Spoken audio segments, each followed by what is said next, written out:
you're covering the CIAA tournament this week, I hope you got a lot of sleep because those games be ending at kind of like odd hours of the night, man.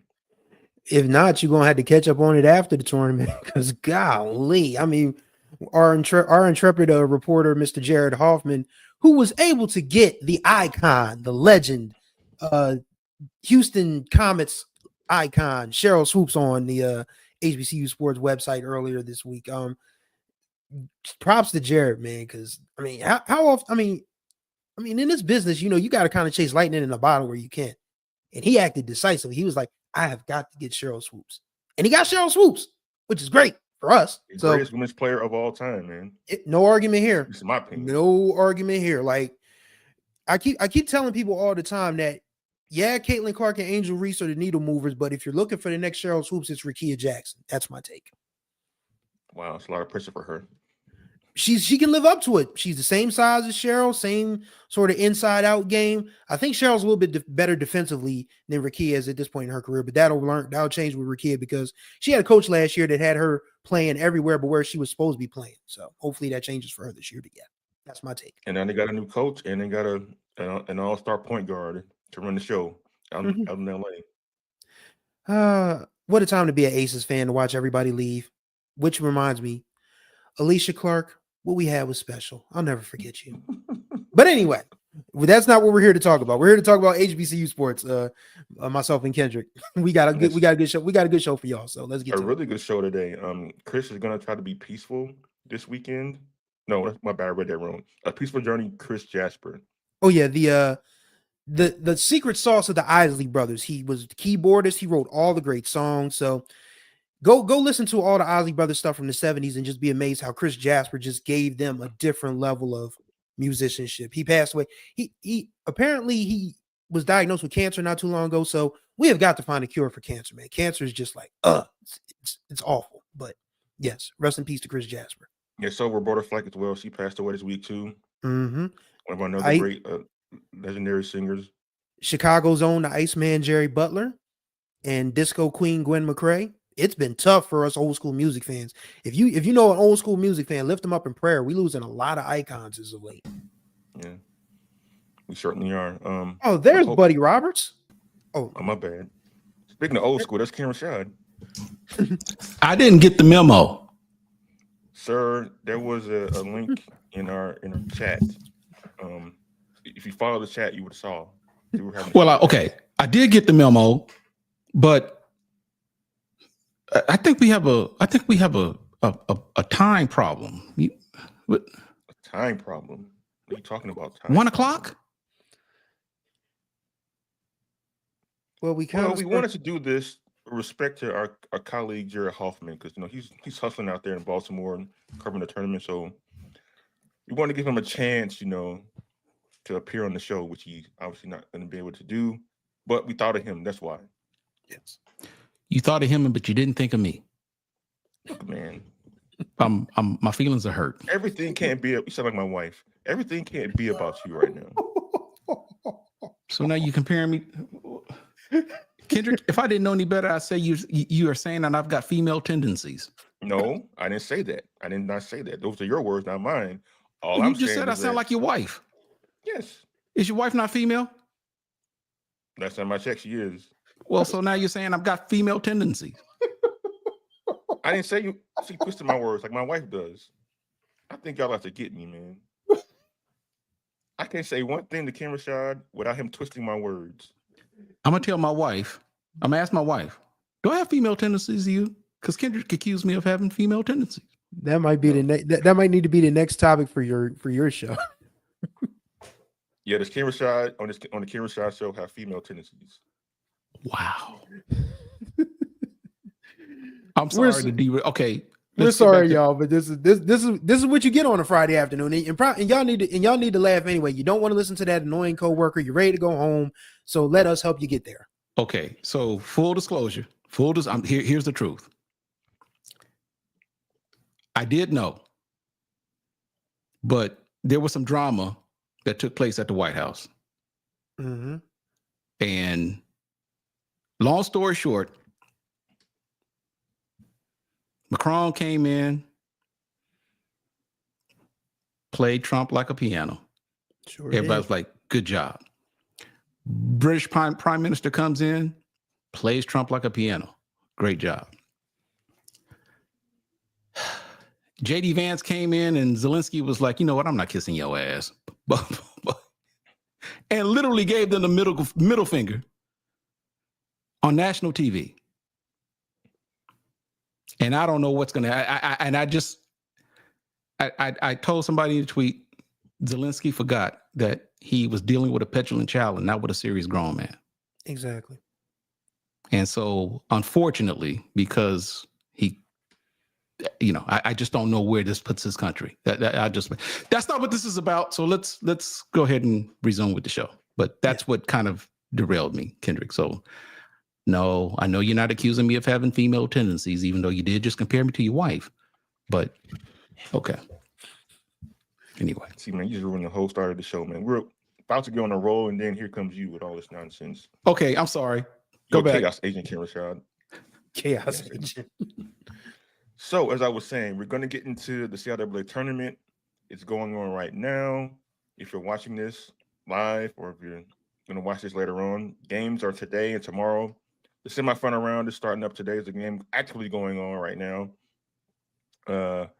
between the Bowie State women and the Virginia State women. Last time I checked, the Virginia State women were leading at halftime of that game. Jarrett Hoffman's out there covering all the games for us, so he'll definitely have an update to that later on today. So we're at the stage of the Final Four on the men and women's side. So far, it's been a really great tournament, and so far, it has not been chalk as I predicted. Though, no, the number one seed is still alive in both the men and the women's side. So Chris Stevens, now we reached the stage of the tournament. Who do you have favorite to move on to the championship game and take it on Saturday? Well, I think we're gonna have a Virginia State doubleheader. I do think that Virginia State men should beat Lincoln, even though Julius Hodge has played the Michael Jordan Last Dance. I took that personally card to the hilt, respectfully. He was like, nobody believed in us. Nobody talked about us. My best player didn't get any all-conference vote, which is a fair thing to ask. But you got to remember, before the season started, Lincoln fired the coach that took them to their first ever CIAA championship and NCAA tournament appearance. So nobody knew what to expect from Lincoln this year. And that was a fair assumption of people to make. I mean, granted, Julius Hodge he's one of the best players in the history of the Atlantic Coast Conference in North Carolina State. He went on to play in the league for a little bit. He's been an assistant coach a few places. So I mean, it's not like Julius Hodge is known as a coach or as a basketball player, but the way Lincoln handled the firing of the previous coach, it just left people scratching their heads. So, but he's played that card masterfully. He admitted his bulletin board material for his team. I don't know if that's going to be enough to get them past Virginia State, though. I do think that Fayetteville State does beat the Bluefield men, and I do think Virginia State's women finishes off Bowie, and then Fayetteville State beats Virginia Union. So we'll have a Fayetteville State versus Virginia State doubleheader tomorrow. That's my take right now. Kendrick, you're on mute. I went 3 whole weeks without being muted. Jesus Christ. It's all because of Cameron Shot. I blame him for it. I'm flustered now. So I'm going with Bluefield State to win the whole thing on the men's side. Oh, wow. That's my Cinderella pick. I think they play Lincoln in the championship game tomorrow. I think Lincoln get past a really good Virginia State team. But I think, Bluefield State's gonna take this whole thing on the men's side. On the women's side, despite the fact we all love Jarrett Hoffman, I got Fayetteville State, man. They've been the best team on the women's side kind of like all season long. And I don't think that changes in this tournament. I think they win it. Despite the fact Virginia Union is a really good basketball team, and they showed as much yesterday with the way they played. So I got Fayetteville State coming out of the women's side and Bluefield State out of the men's side. Note to Jarrett Hoffman. Remember, you are a member of the press. You're on press row. You're going to have to contain your emotions. No cheering courtside. No cheering on courtside, Jarrett. Remember that. I mean, I know you want them. I know. Look, believe me, I know it is a really. You should have seen me you guys should have seen me at March Madness in Dayton when I was playing Montana State. Oh my God! I'm like,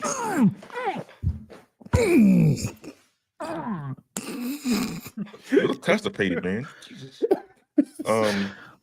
During that game there were parts when I did. So I'm just saying. Note to Jarrett Hoffman. We understand, but just remember, you are a member of the press. If they pop confetti, Jarrett, and your team loses, please don't get upset about that. Oh man. Don't get upset about that. It's just part of sports, man. Celebrations are part of sports when we win. It's a reminder. Some people out there. Okay. oh boy. Yeah, so we'll definitely have updates about all these games throughout the entire day. Jarrett Hoffman is going to be on top of that. And speaking of Jarrett Hoffman, he got the gets of all gets at the tournament. He did. He was able to speak to a basketball legend, Cheryl Swoops, who I feel is the greatest women's basketball player of all time. And some may say the greatest basketball player in general of all time. She was out at the CIAA tournament, and she's been out there all week long supporting the event out in Baltimore. And so Jarrett Hoffman got a minute to speak with her about like why she's there and her purpose for being there. Here's what she said. So tell me when you're ready. Yes. Okay.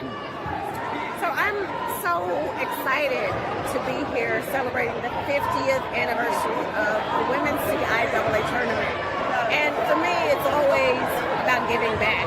And I think so many times, especially with it being HBCUs, a lot of these players get overlooked. And for me, it's important that I come out. I show support for HBCUs. And I was telling someone earlier, it doesn't really matter where you go, where you come from.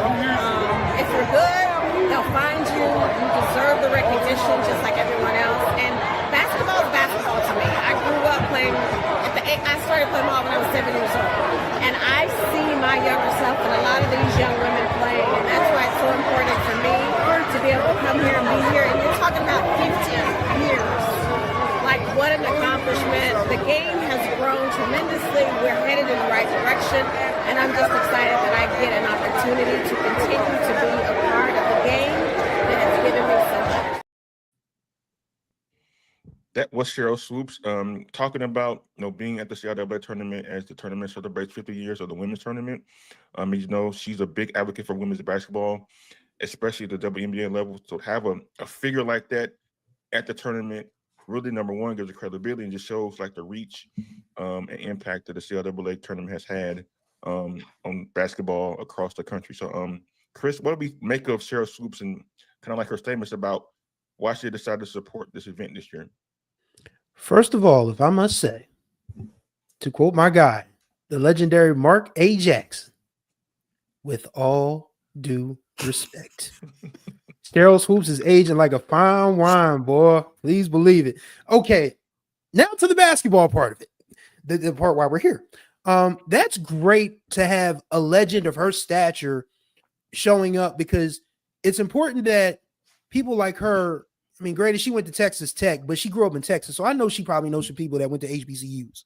So this isn't anything foreign to Cheryl Swoops, but for her to be there to support HBCUs and say they deserve as much of a chance as the PWI players is a huge step for Black college women's basketball because the last couple years that a WNBA player has been drafted hasn't ended very well. And they both come from Jackson State. Misha Williams-Holiday, she never got a fair shot with the Indiana Fever. Angel Jackson didn't get a fair shot with the Las Vegas Aces, which really ticked me off because she absolutely should have gotten a spot over Kia Stokes. And that's just my personal opinion on that. But, having Cheryl Swoops being able to come in and say, I'm here to support 50 years of CIAA women's basketball because it's important that I, as Cheryl Swoops, be here.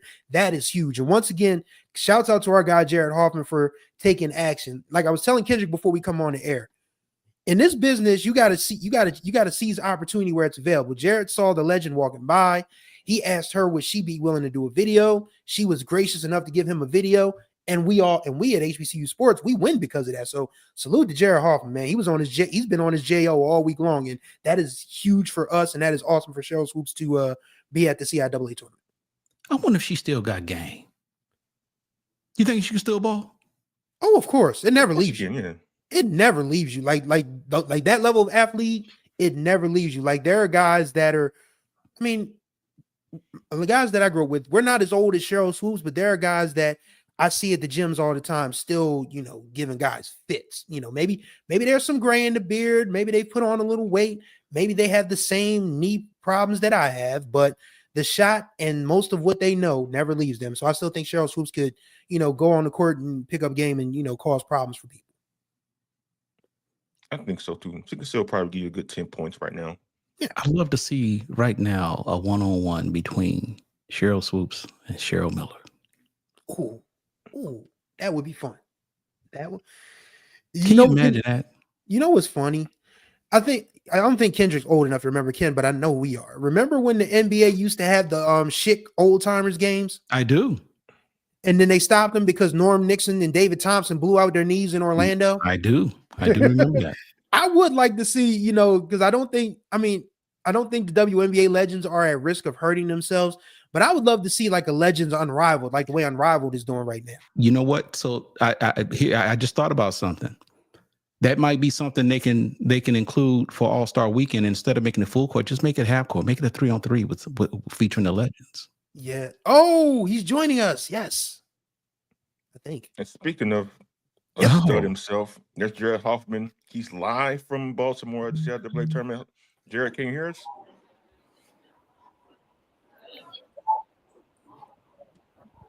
Jarrett Hoffman, can you hear us? He may need a headphone. I don't know if he can hear. Can you hear us, Jarrett? I can hear you a little bit. I got a lot going on in the background, so we can see the band getting ready behind you. So tell us, Jarrett, how did the first game go? And kind of like, what are some observations from CIAA out there today? He said he's delayed a little bit. Yeah, maybe that the internet, the Wi-Fi may not be that strong. Well, that's maybe a reason why Baltimore may not host a tournament again because they're Wi-Fi. But I doubt that'll be the reason. in fact, I doubt it moves at all. Can you guys hear me? Yep. Yes. Yeah, we can hear you. Yeah. Go ahead and just talk. Okay, I'm just making sure you guys can hear me. Yeah, go ahead and just give us a report.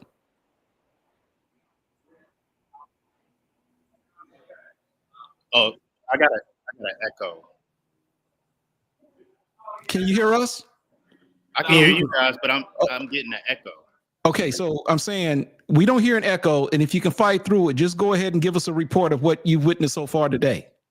Okay, so what the game just went down is Bowie State and Virginia State semifinal game. Virginia State battled through a Bowie State late rally to come away with the win down the stretch. There was a lot of emotion in that game. Bowie got in some foul trouble down the stretch, and the players seemed to get a bit discouraged. And they tried to battle back, but they were just in too much of a deficit. And mentally, they just didn't seem like they were up for the task to complete the comeback. And Virginia State fought valiantly, and they came away with the win. So, Jarrett, I have to ask the question. Are you going to be okay? You seem if I didn't know any better, are you just a tad bit disturbed, just a tad bit disappointed that your team couldn't come through? Am I not supposed to be disappointed that my team lost?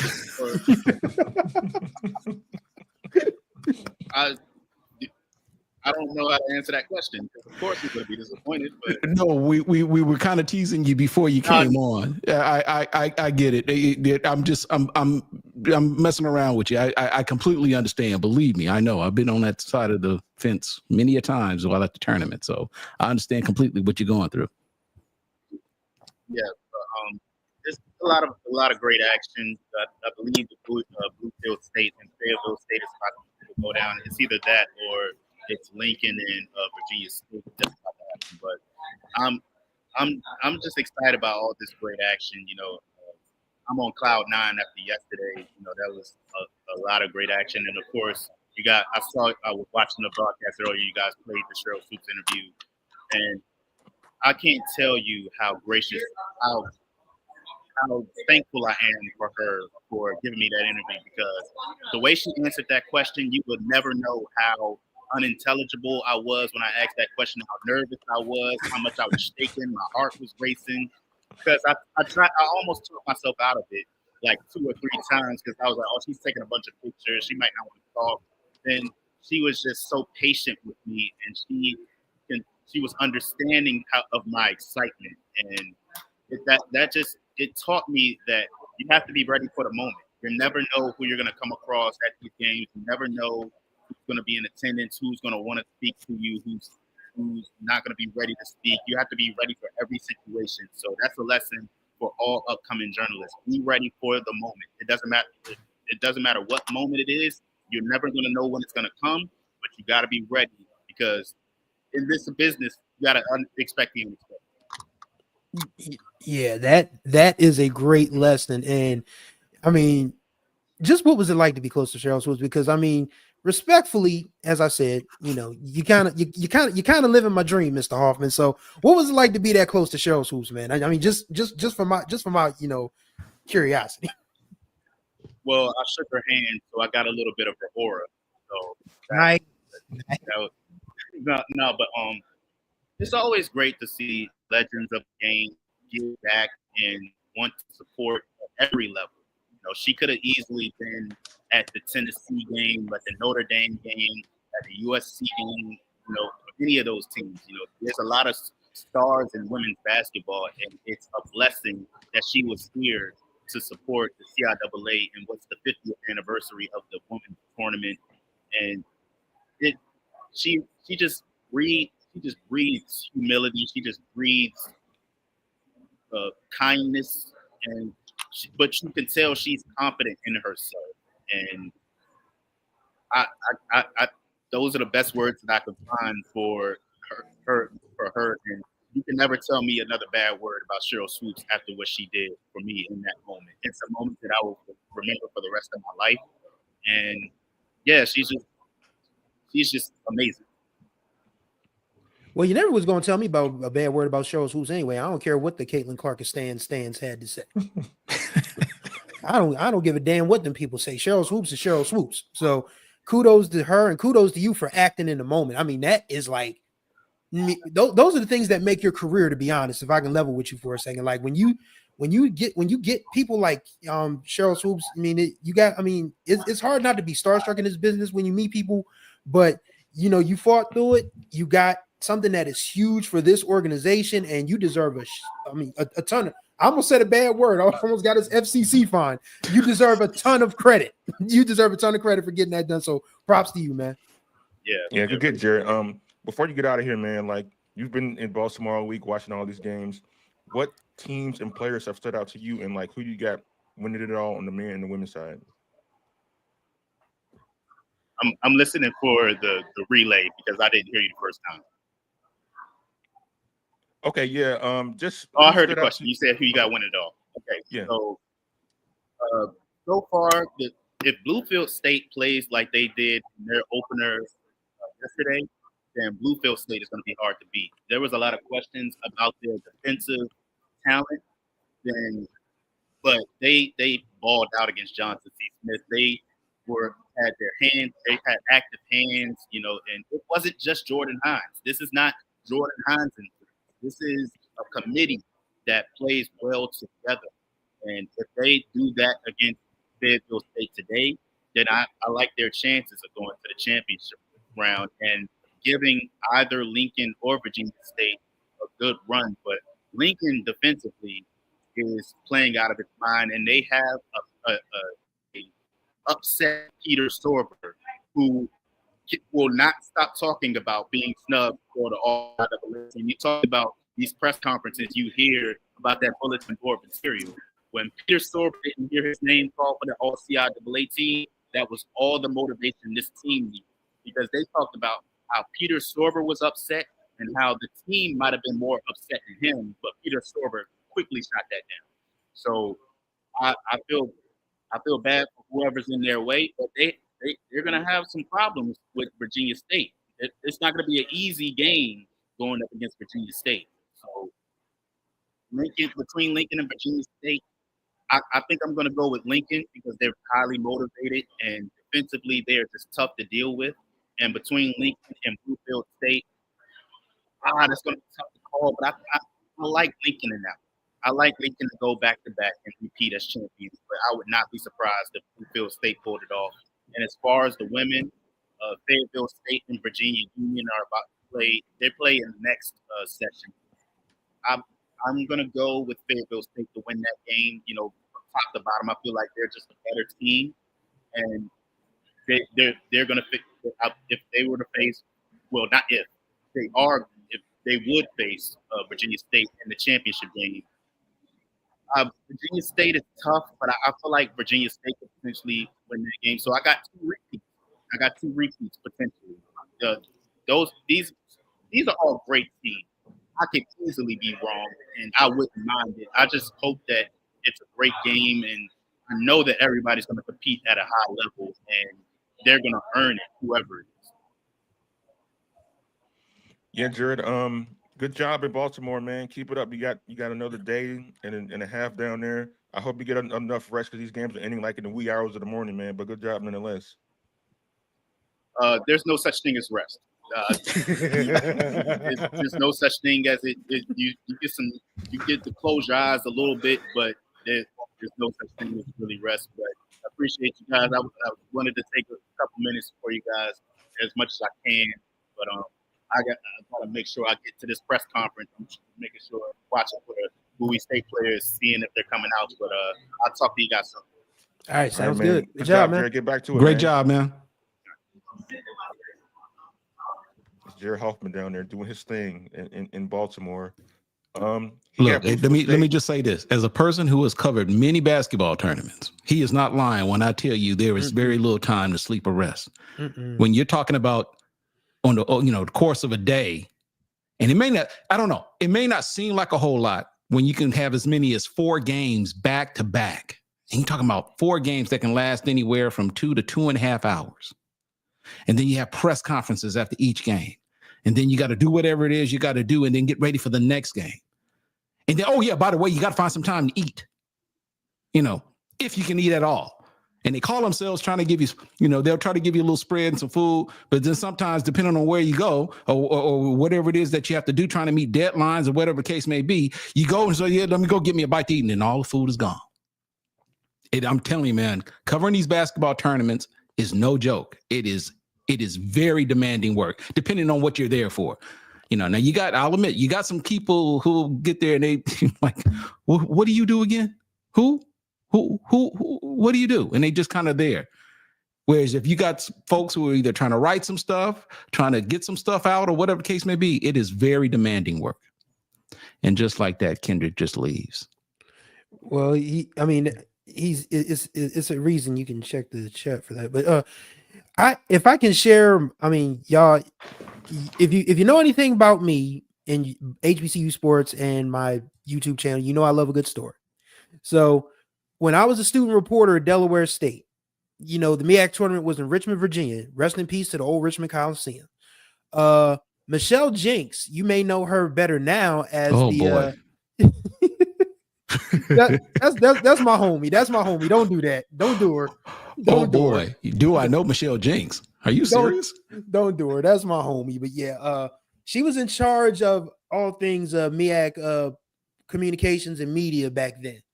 And no, she didn't play, but she made sure we were well fed. Like the spread at the Richmond Coliseum in 2005 is something I'm still thinking about 20 years later. Maybe that's just because I'm greedy, but the food was actually really good. So Michelle Jenks took good care of the media.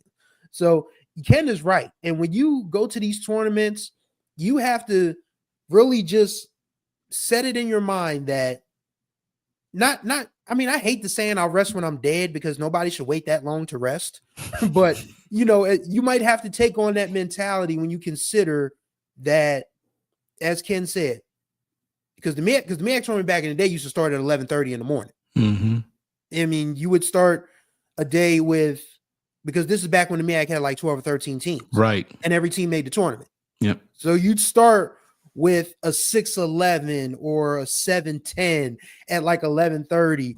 Then the next game comes up. I mean, there were no breaks. There was no middle break in the middle of the day because there was so many teams until you got to it. Until you got to at least the quarters. So Monday you would get like a playing game, and the playing game used to be played at the Arthur Ashe Center.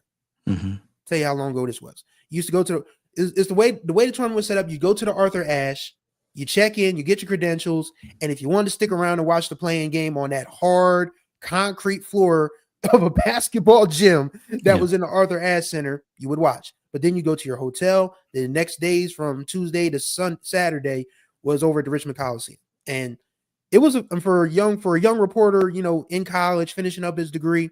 There was nothing better. There was absolutely nothing better. And like I said, sometimes, let's see this. What's up, Steven? We did talk about this on Monday, but we can rehash it if you like. So yes. But finish your point. Finish your point, Chris. Yeah, my point is that journalists, those of us who are trained journalists, and all four of us have degrees in journalism. Ken Rashad, Chris Stevens, Kendrick Marshall, who will be back shortly, and Jarrett Hoffman, who just joined us. We are all trained in this. So we all know what it takes to be able to deliver under pressure and deliver under adverse circumstances, which a lot of these tournaments, not intentionally, but it's just the way basketball flows. Because if you've ever been to a basketball game, nothing is ever really predicted. I mean, you could say that, this one team might be better than the other, but then what the off chance that underdog team shows up and then you go into like 3 or 4 overtimes and y'all just sitting there like, golly, is this game ever going to end? But as journalists, sports writers, you have to be on your grind at all times. And it is very much, it's a passion job for a lot of us, but it's also just a flat out job. You have to work. You have to be willing to work. And if you're not willing to work, and if you're going to take shortcuts, sure, you'll get some things in the short term, but in the long term, you won't last long in this business.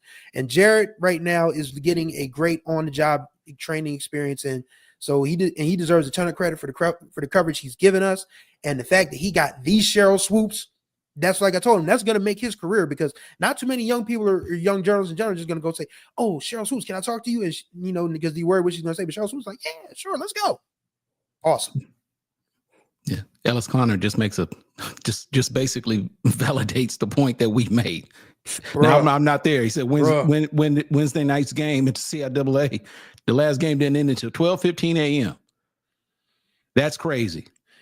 Man, that's when you come in when you get back in your rental car, or if you taking public, if you're getting back in your rental car, you turn on the radio, you're hearing the Sweat Hotel by Keith Sweat. It's quiet storm time. It is after hours. Nobody, you will not hear a song above 100 BPM at 12:15 at night. So check it out. And if that game didn't end until 12:15, and if you're there covering that game for an outlet, imagine how much longer you've got to work, because if the game ends at 12:15, they're still going to have the press conferences. You got to still do whatever you got to do. You got to leave the venue. Oh, man, it may not be until 2:00 before you finally go to bed, with the understanding that you got to be back up there the next morning, probably sometime at 8 or 9 or whatever it is. It is crazy, man. It is crazy, the tournament. You're excited, but, man, by the end of the day, you are so exhausted physically and mentally. And you're like, dang, I got to do this again. And you look forward to the finals. I'm like, okay, only 2 games for the final tomorrow. I can sleep a little bit, but otherwise, day 1, day 2, day 3, and maybe day 4. Woo. Man, when DSU won the MEAC in 2005, after the press conference was done, everybody was still hanging around the Coliseum. I got my butt right back on 95 to come back north. I was like, I will see y'all back on campus. I'm ready to go. And this has been the MEAC tournament championship game was on a Saturday morning. Like, it's like 2 or 3 in the afternoon now, but back then in 2005, that game was at 11:30 a.m. because I never forget. You old school NASCAR fans, you might remember Dr. Jerry Punch. He was doing he was the play-by-play guy for ESPN that day. Bumped into him, real nice guy too. So yeah, as journalists, we put in the work. That's why we always, at the end of the show, they have enlisted me to ask you guys to help us out. And I will do that again at the end of this show with the understanding that we work hard and we do it because we love it, and we'd appreciate it if y'all can help us out a little bit. That's pretty much it. It's true. Like, we do work hard, but nobody cares about the feelings of journalists these days, or ever has. Man, you said a mouthful there. I know.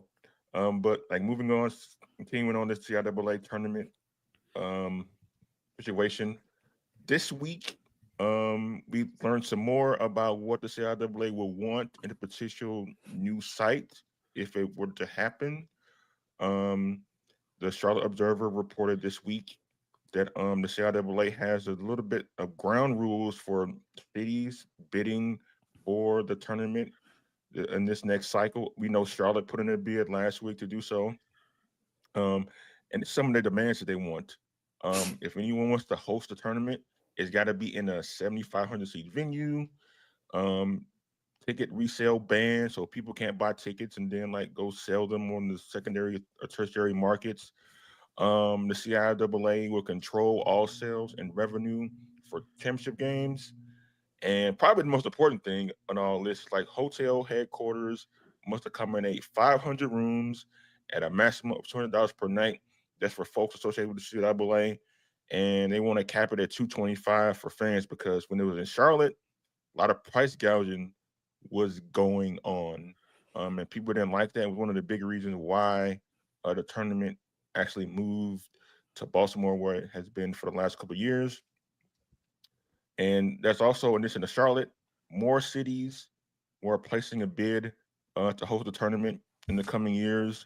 You got Washington, D.C., got Philadelphia, you got Richmond, Virginia, you got North Carolina cities, Raleigh, and Greensboro. Now, Greensboro was once the longtime home of the ACC basketball tournament. And now that tournament, I think, like, rotates now between sites. And bids are due to be submitted to the conference by April 15th of this year. So we could possibly have a situation where this could be the last tournament in Baltimore. It could move somewhere else. But fellas, what do we make of these demands by the CIAA, and what do we make of some of these cities that it could possibly go to? Starting with Kim Rashad. It's great to have options.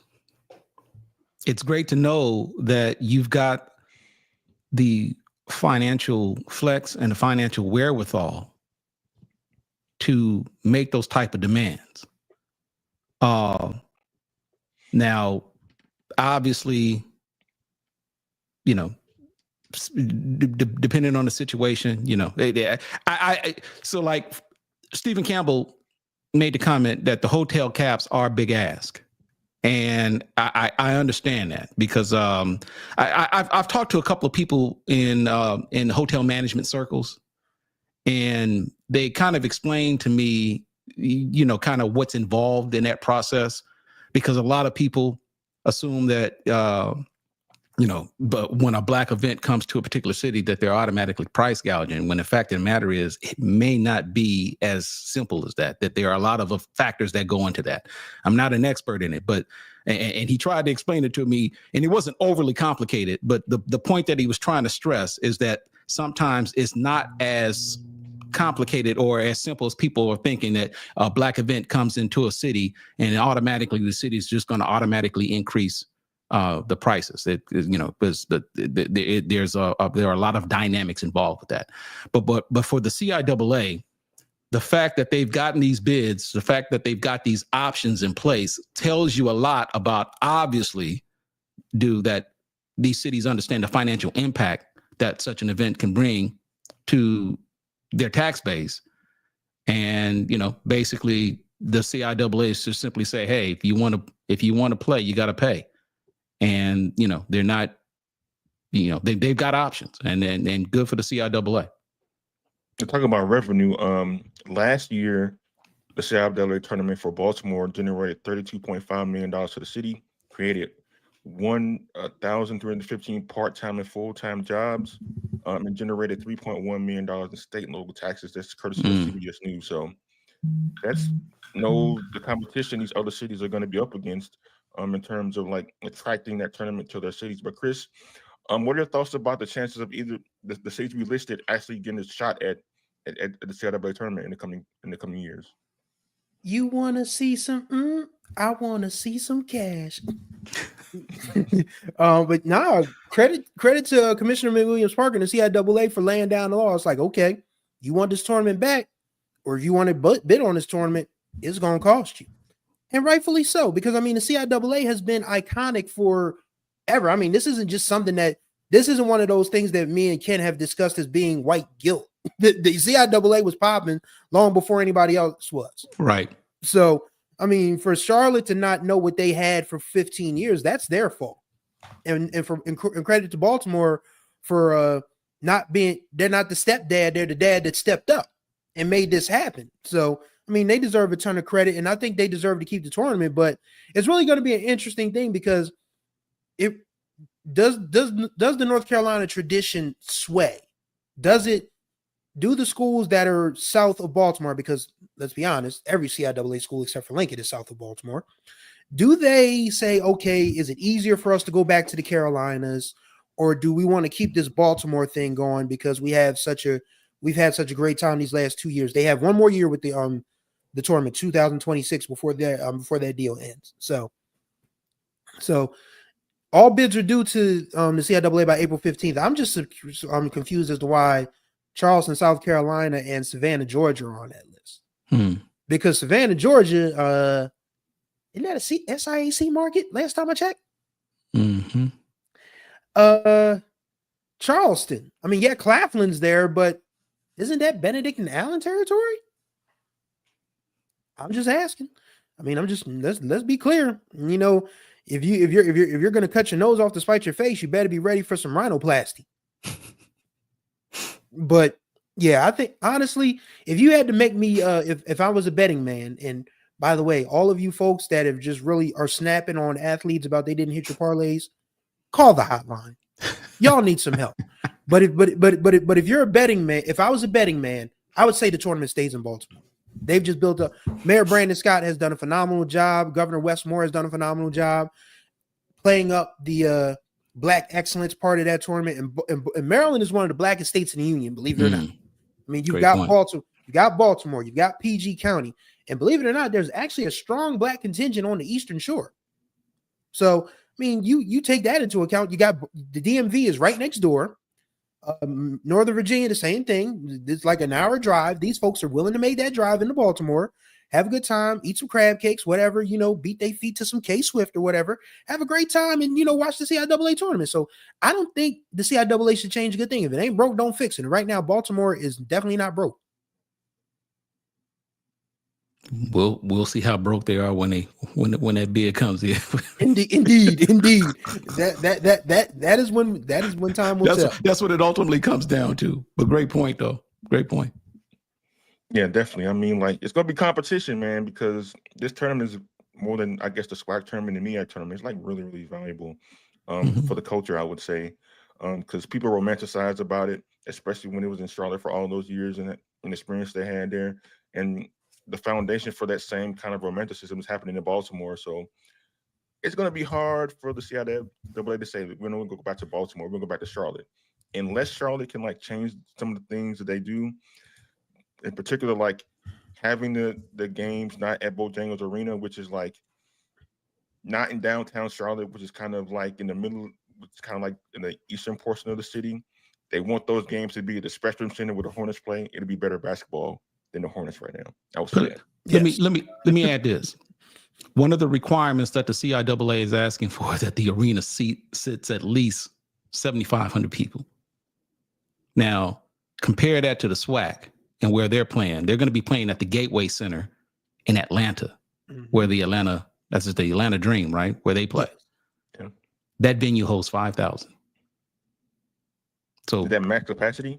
Max capacity is 5,000 people. So just kind of SWAC Division I conference, CIAA Division II, CIAA tournament, though, obviously a heck of a lot more cachet. And yet they're making a demand for a venue that seats at least 7,500 people. So I'm just saying, just and I'm not trying to compare apples to oranges here, but I guess I'm just trying to put some things in perspective as to just how financially impactful the CIAA tournament is for the host city that's going to bid on it. And I'm all for where the SWAC tournament is in Atlanta. Someone said Gateway Center is $3,500 for basketball. Oh, really? So okay. Ooh. Well, see. Ooh. Wow. So Jeez Louise. so that's news to me. I just looked. I've never been there, but that's something. But for the CIAA to put in that requirement that the venue has to host 7,500 people, that says a lot. Yeah. That's why I was interested. That's why I was interested why Richmond bid, because the Coliseum is closed, shuttered as far as I know. I think, in fact, it's due for demolition, if I'm not mistaken. So unless they built something else, or they're gonna where? Richmond, Virginia. Oh, okay. Is it? Okay. Yeah, Richmond put a bid in as well. So okay. But yeah, last time I checked, the Coliseum was locked up tight as a drum. So I don't know, but we'll see how it turns out. And I guess we have another Virginia story that is of great interest to those of us on this particular show. Too bad Jarrett's not around to comment on this. We gotta run that. We gotta run the hashtag. Yeah, so it was announced yesterday that former FAMU athletic director Tiffani-Dawn Skyes is back in the game. She was previously at the University of Maryland after she was ousted along with others in a big time purge when FAMU decided to change leadership at the top. Now she has a new role at her alma mater, Virginia State, as the AD there. And Tiffani-Dawn Skyes will take over a Trojan athletic program that's on the come up. They got their basketball teams in the CIAA tournament fighting for a championship. Their football teams recently played for a CIAA championship, so they are on the up and up in that regard. I'm gonna read a statement that she released about her new role at Virginia State. She said, "I'm honored to return to Virginia State University, where greater happens here, as the Associate Vice President for Intercollegiate Athletics. I want to thank President Abdullah and the search committee for their trust and confidence in me to help lead Trojan Athletics." This show has been a really big supporter of Tiffani-Dawn Skyes, just based on some of the challenges that she went through while athletic director at Florida A&M. And to hear that she, back in a leadership role, particularly at our alma mater, is great to hear. Just want to get the panel's thoughts on this particular move by her in Virginia State and kind of like what she can bring to that athletic department, starting with Kim Rashad. Man, look, I don't know if you guys remember, but when we first learned about the vacancy at Virginia State, if you guys recall, we had that conversation on this show about the possibility of Tiffani returning back to Virginia State. I don't know if you guys remember that. Mm-hmm. So when I got the news, or when I saw the press release, I was like, we talked about this. And I can't say that I'm surprised, but I think for all parties involved, the timing couldn't have been more perfect. And now I think that given how things ended at FAMU, given what we know, I think Tiffani has more than proven herself as being a competent and capable athletic director, considering where she's landed, over the course or the duration of her career. To be able to come back home to our alma mater and to be able to lead it is almost, I don't want to necessarily say it's the period, but it's not surprising, and it's almost kind of deserving. Yeah, Chris? It's poetic, really. I mean, and also, we all talk about, those of us who celebrate, holidays, we hope for gifts and good things, but what better way to celebrate your birthday than getting your dream job at your alma mater? Mm-hmm. Like, I know she was on cloud nine yesterday. Happy belated birthday, Tiffani-Dawn Skyes. I mean, what a time to be alive. But yes, this is good for her. And I do want to make a point, because if you guys remember, I mean, of course you remember, we went over this story with a fine-tooth comb when we reported on the alleged improprieties within the Virginia State women's lacrosse program. And it was unfortunate that former AD Ms. Davis, of course, she passed away, which is why the position came open. Right. But hopefully, and I believe that because AD Sykes is a woman of the current generation, that she'll probably hear women's athletes' concerns a little better than Ms. Davis probably did, because the things that those young girls on the formerly on the lacrosse team told me were just like flabbergasting. And you guys can go read the story on the website if you want to check it out. You can just Google Chris Stevens, HBCU Sports, Virginia State Women's Lacrosse. It'll come up. And I mean, other than that, Virginia State appears to be an institution on the rise, as mentioned. You know, their basketball programs are going really well. Their volleyball team isn't bad. I mean, they're one of the few HBCUs left with a baseball team, so that's nice. And the football team is pretty good. So I have a question for the panel. And anybody watching this on the flip, you can comment in the YouTube section or on Facebook. Tiffani-Dawn Skyes is a go-getter. She is proven to be a competent leader. She's proven to be a leader with vision, which makes her a visionary. So, even though she is a child of the CIAA, I have to ask, would she be willing to move her alma mater to the Mid-Eastern Athletic Conference? I just want to throw that out there, because we talked about how, it's tough for Division II schools to come up with that money and do all those things. But let's not forget, AD Sykes hired, recommended the hire of the best basketball coach Florida A&M has had in 2 generations. She also has helped, she helped keep Willie Simmons at least one more year for them to win something. I mean, we knew Willie Simmons was going to leave anyway. So, Willie Simmons stuck around long enough to win a Celebration Bowl. That's on her record as well.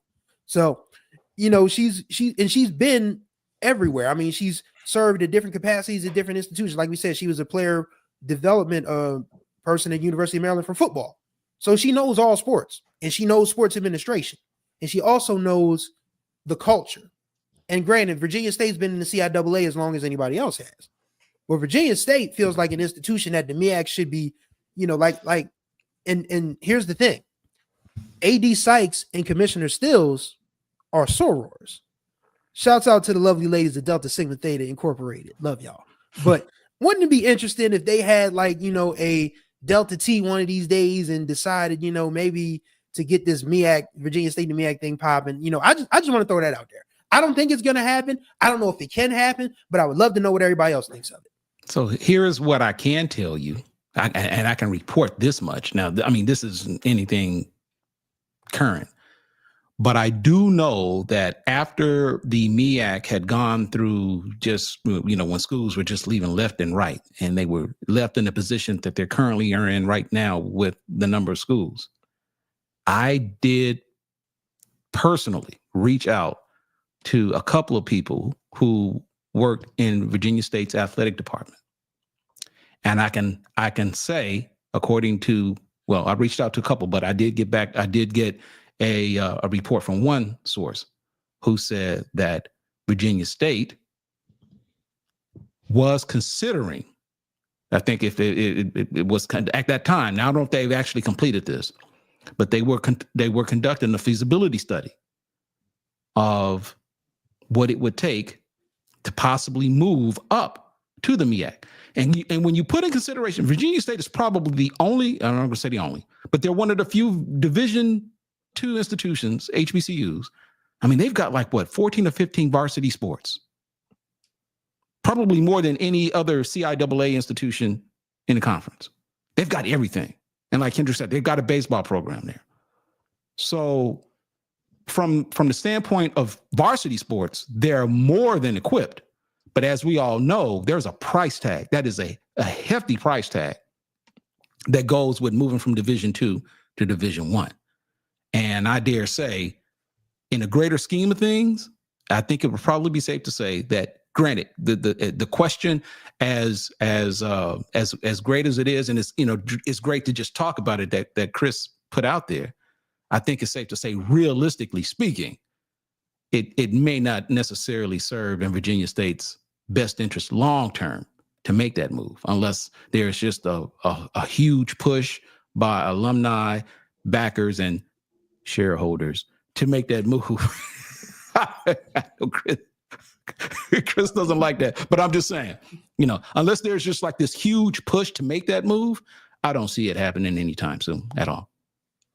Like you said, Ken, I think Virginia State is in a position of strength being the CIAA. Their program is on the rise. And we mentioned this last week about the MEAC, what's their attraction to going to the MEAC right now?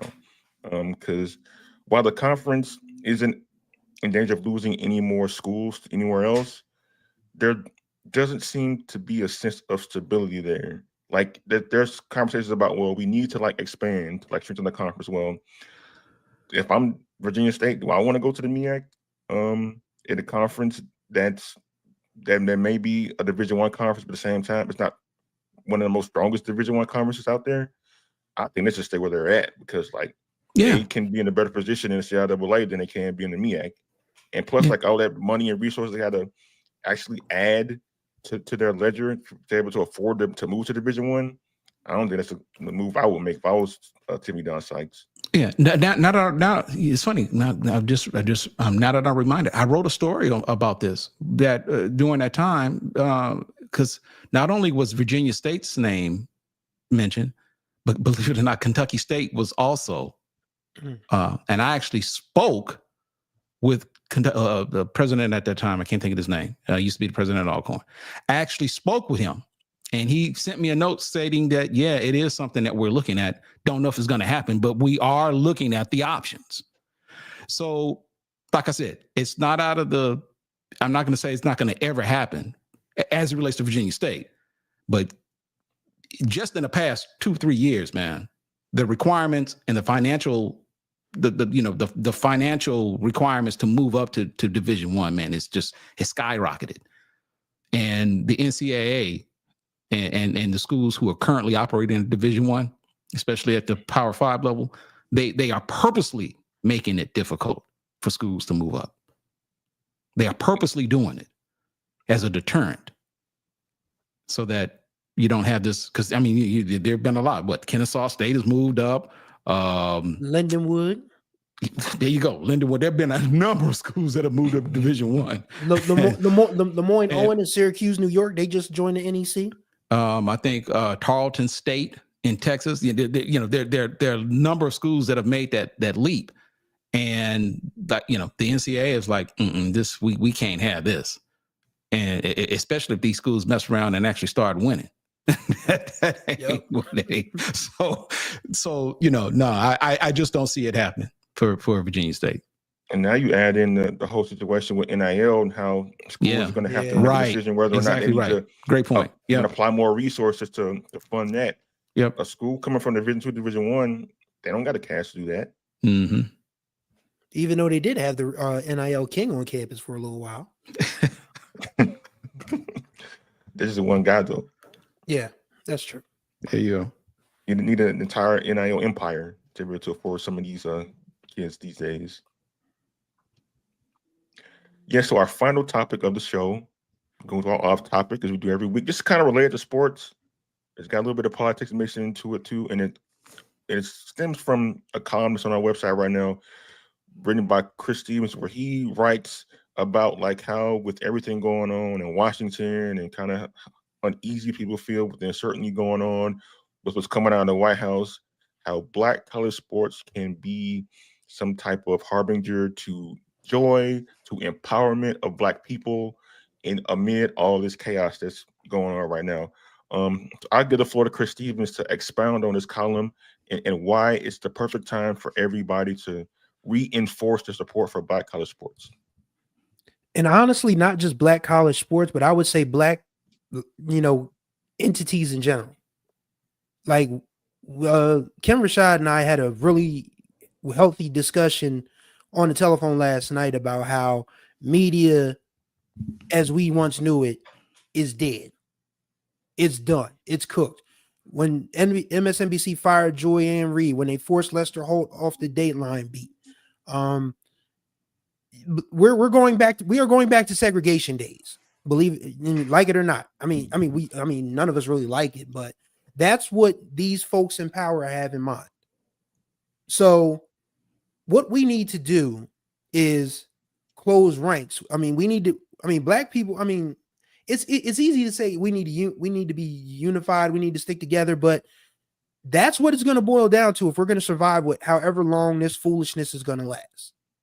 And it may last long, it may not, but however long it lasts, I mean, it doesn't have to happen. But our schools and our way of life has always been special. And yes, Black History Month was designed for those accomplishments and achievements and milestones to be acknowledged. But you got to ask yourself, are we going to have Black History Month in 2026? You got to ask, because I mean, we're talking about a dude, as Ken said, just literally tried to, castigate another president of another country on national television. Like civility in politics, diplomacy, it's done. So if these folks don't care about anybody else, they don't care about Black people.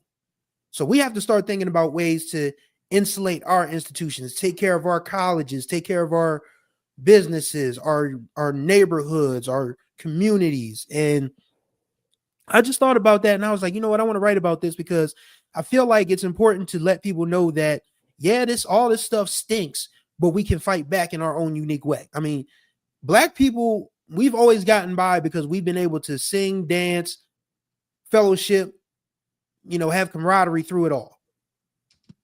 And just enjoy each other's company, build community within each other and make our lives, well, not completely safe from the foolishness, but safe enough to where everybody can still feel comfortable living. And I think that's going to be the major key for this. And I say HBCU sports can be a catalyst for that, because there's always some great pictures from back in the day from like Grambling and Morehouse and A&T and Central and all these institutions where they got the suits, they got those. I never forget what those hats are called. Not the derbies, but the ones with the they're not Kangols. I mean, but they're kind of like Kango like. I don't know what you call them. I mean, Ken's right. I think I know what you're talking about, but I don't know what it's called. Your brothers had the hats and bow ties on. The ladies, I mean, have the dresses down to the knee. And I'm not saying we need to go back to the below the knee days. That's the last thing I'm saying. But what I am saying is that they looked so happy during Jim Crow because they were together.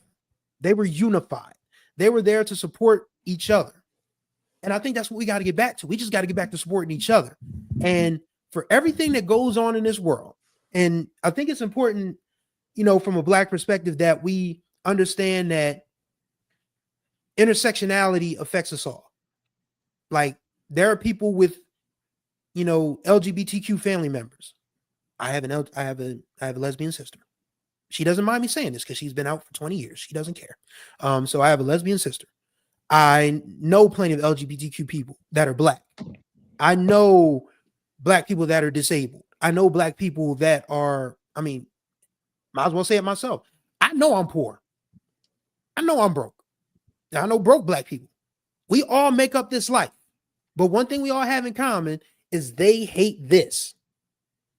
So we need to operate with this first, but we still need to be mindful that different people in our community still have different problems. Like, Black women have always said, they're already 2 strikes down because they're Black and a woman. So, we need to be better to our women. We need to have respect for our LGBTQ brothers and sisters. We need to have respect for our disabled sisters, and we need to definitely take care of each other from a financial standpoint, because they're just trying to rob us of every single thing that we've got. We ain't got that much to begin with.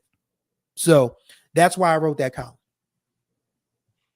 Yeah, fantastic column.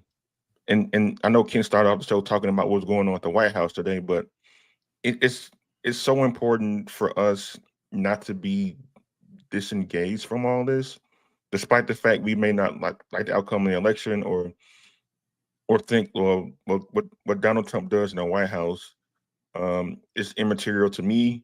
Like, everything that comes out of Washington will be material to you, regardless if you voted for him or not. It's doubly important. And like, first, we protect our peace. Number one, do that for sure. If you got to take a break from watching the news, reading blogs, reading the internet, social media, do that. because that stuff can consume you after a while. But number two, like Chris said, like close ranks and fortify, man. Like we should do this always, but like this time is like really important to do that. If you know people who may be vulnerable to some of these executive orders that are coming out, some legislation that are being passed, get some networks in motion to support these people and support these causes, because you never know when these support systems are going to go away. So start doing that right now. Also, like Chris says, like donate to your school, just give back any way you can, because like the people in Washington aren't going to do that for you. Nobody's going to save us but us, pretty much. Yes. Yeah, so it's vitally important that like we do that. It shouldn't take like an election to do that for us, but like for a lot of people need a wake-up call. And so this is definitely a wake-up call, because this administration, they know they only got one shot left to do what they need to do, and right now they're trying to do it, and they're trying to do it swiftly, and they don't care about who it impacts, not even the people who voted for them. Mm-hmm. So I would say make sure you find community and stick to that community and help others when you can. Cameron Shaw, you got it. Man, I don't have anything else to add. I'm not. This is Friday. And I refuse to end this show talking about that orangutan. I mean, that man. I refuse. All right. So, I mean, what else you want to close the show on? I mean, surely. Oh, wait a minute. Okay. So this is what we're going to do this on. Homework assignment. Homework assignment. On a Friday? Yeah. This is a fun assignment.